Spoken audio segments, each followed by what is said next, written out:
Turning point हुआ होगा कि ओके नाउ ये हमारी platonic relationship non platonic, like I mean there has to be romantic. Yeah, but I'm saying even तो romance का see, because I did not approach it in a way like I was interested in her, but I didn't approach it in a way that I want to date this girl.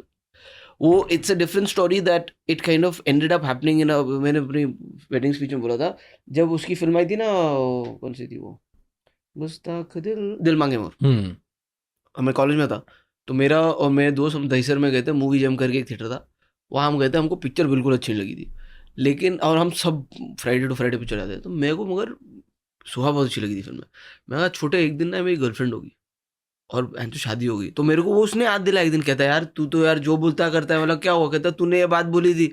मैं बोला गधे, बगल वाले theatre में टूम raider चल रही थी, वहां चले जाते तो एंजेलिना जोली मेरी बीवी होती. तो वो क्यों नहीं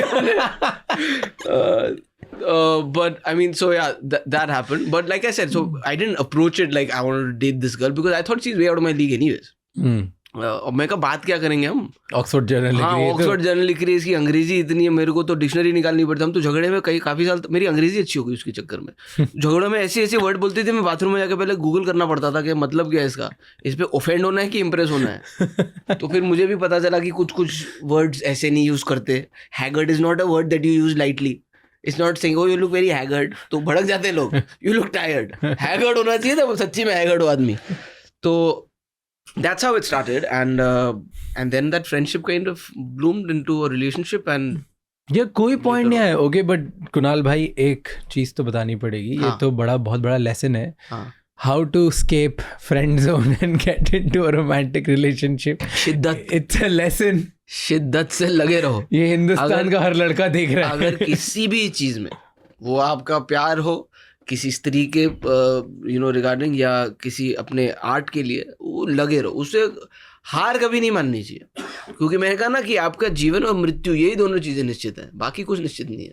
तो वो आपके हाथ में है, उसमें टाइम लगेगा बट हो जाएगा. तो उनके केस में did you have to go through the phases of कि फैमिली से बात करूं, भाई से बात करूं, mom dad, like how was वो तो एक ऑर्गेनिक मीटिंग होती ना, उसमें हमारी बड़ी फटी थी भाई. क्या किससे ज़्यादा डर लग रहा था, कि भाई से कि मॉम डैड से, कि क्या था सीन?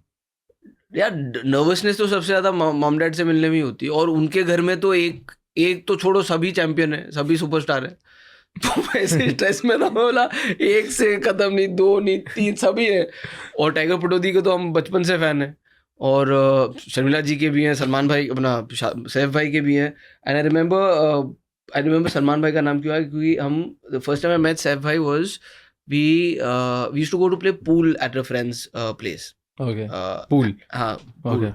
और भाई और उनके एक दोस्त साथ आए थे, और हमारी मीटिंग पूल खेलते खेलते हुई थी. और जो सबसे पहली बात उन्होंने नोटिस की थी, बोले यू गॉट गुड बाइसेप्स. तो मैं कहा यार ये अच्छा ऑब्जर्वेशन भी है, ये तो मुझे इम्प्रेस कर रहे हैं. But I remember he was the coolest person. ये सैफ भाई ने बोला था. हाँ.